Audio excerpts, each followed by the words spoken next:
Hello and welcome to my channel. So today we're going to do an overview of some events that are going on with ISWA, or GOES, however you want to talk about it. We're going to start out with the Solar Wind Velocity Tool, or Signet. And from this view we are looking at the ecliptic plane, or the North Pole. Now, 5-hour frame. We're looking at today at 20, almost 2100 UTC. So, what I want to show you here is the way this this wind is blowing behind the Earth now. Just pay attention to how things are going, especially in this area, both sides, and then down the center.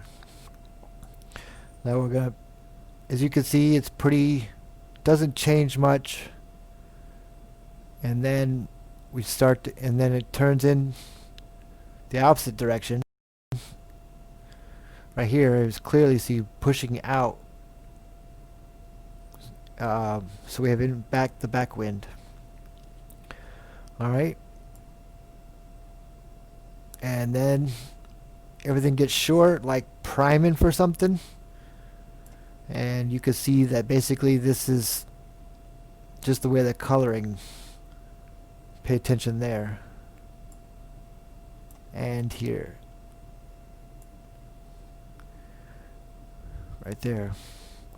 Let's back it up. See, it's starting right there, right here, just behind.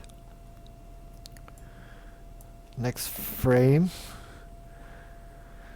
As you can see, the arrows change dramatically, and let's just continue on. And we have the front edge here. Now we have two opposing solar winds basically. And let's continue. Yeah, that's, and right on out the back. Yeah, it's what's interesting about this is you'll notice, maybe I'll run through it, maybe you'll see it. There's the whole 5 hours. Do you see it? You see how everything is just high and tight right in the middle? It doesn't vary. The winds stay maintained. And that's compression. You're getting sandwiched, basically, and nothing, like you're trying to squeeze between two buildings, or you're blowing smoke down between two buildings with a big fan. And as you'll know, or even a tunnel. A tunnel would be a better example. So you're blowing a big amount of smoke down a tunnel, and it's obviously the smoke is going to continue through the tunnel all the way through to the other side and stay within the walls, right? Well, this is the same thing right here. This is the only way the energy that Earth, that's where it's coming from, is pushing it out. It can only go this area. It can't deviate at all at this point because it's being sandwiched, or the tunnel has gotten very small.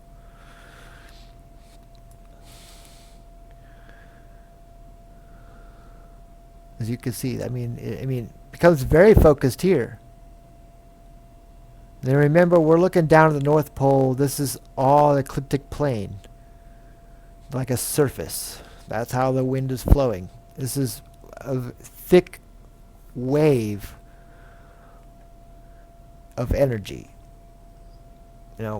So when you're kind of thinking about this, I mean, obviously the thickness of this wave, the ecliptic plane, is larger than Earth's shield. So,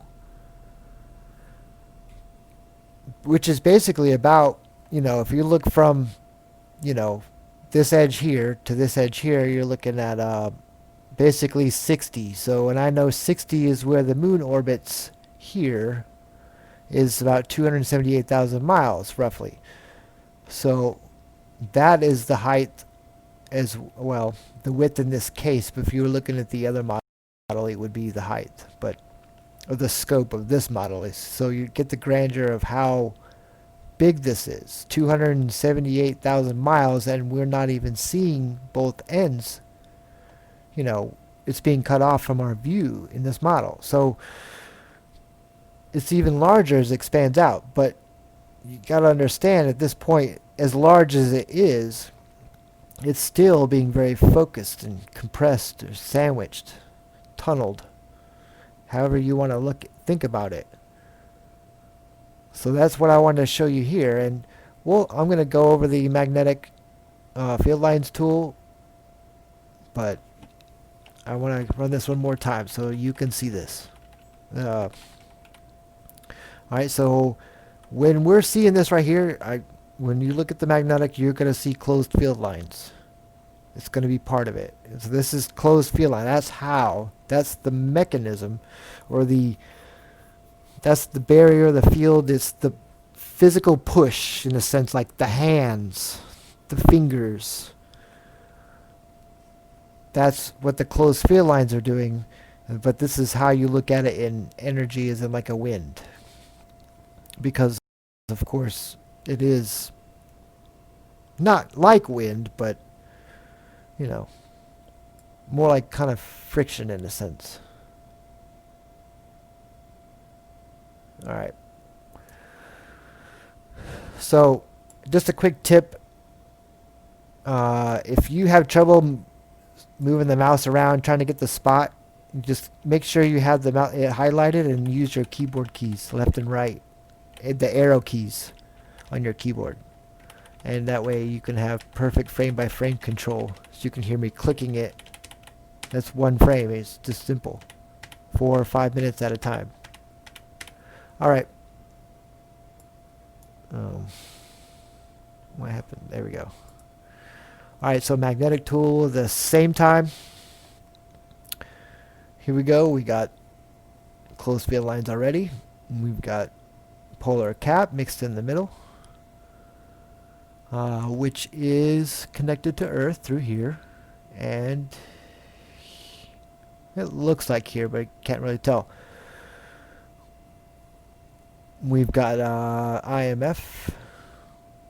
The front's not connected. Alright, well, there's a good view of blue, our largest IMF magnetic signature that is independent of Earth.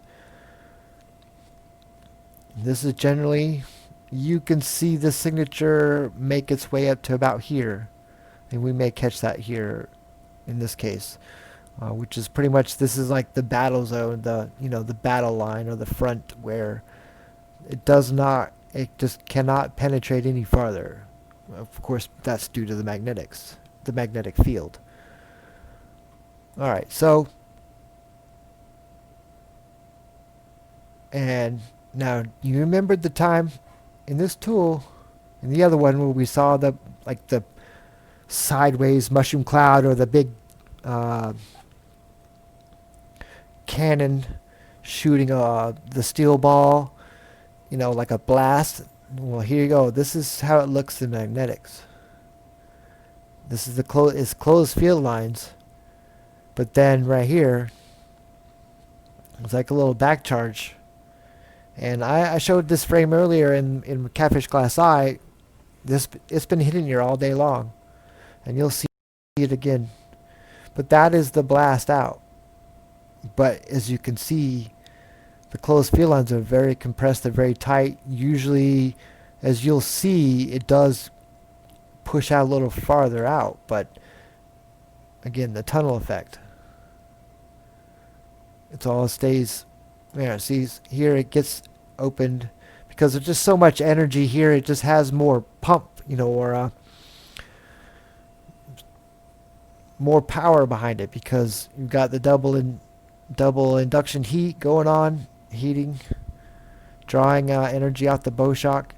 It's been going on this whole time. So she's just drawing in power to do these, to try and push out. Now, in the last video, I talked about, this electromagnetic barrier. Remember from here, this electromagnetic barrier is here. You may not be able to see it all the time, like in this example. You don't see it because Earth is pushing out the closed field lines, and it just is reading that, but it's there because it always comes back. And right here is exactly, it's coming up to here, all the way up to -20. I guarantee it. But it's closed field lines, but it's pushing against that IMF signature, that other planetary body that's back here. You could almost imagine the 0 here is that planetary body. Now, in the sense of the scale of Earth size, I would say it's smaller because its field is smaller. You got to remember, here, you got to think about this. Alright, this is decent, but we could probably go, say, 10 to 10 a lot of times from here, positive 10 to negative 10 for its dimensions. That's how big it can be seen. But, you can see here we've got down to 11 here, and we're only up at 5 here, so it's a little off center. Now, one thing to remember, though, is we are looking at the equator of the Earth in this model. So to the side, we're looking at the side of the ecliptic plane rather than looking down at it. So we're like side view from, you're looking at a fence rail, and you've lowered yourself down, and you have your eyes directly at that fence rail, blocking your view behind it. That's the ecliptic plane. Okay? This is the view you have right now in this signet. So this IMF signature is off-center some. Usually it's pretty equal, but we've been noticing it's happened more and more. Just like everything else, it's just happening more and more. As the slow train wreck increases its speed, and this compression increases like it's been doing. And you'll see a lot of these little, in a sense of little pushes as compared to some of the ones that we've seen. This is a very long push right here. That's why you just basically, like, this is just heating up. The induction heating is just going. And look, pay attention up front. Going.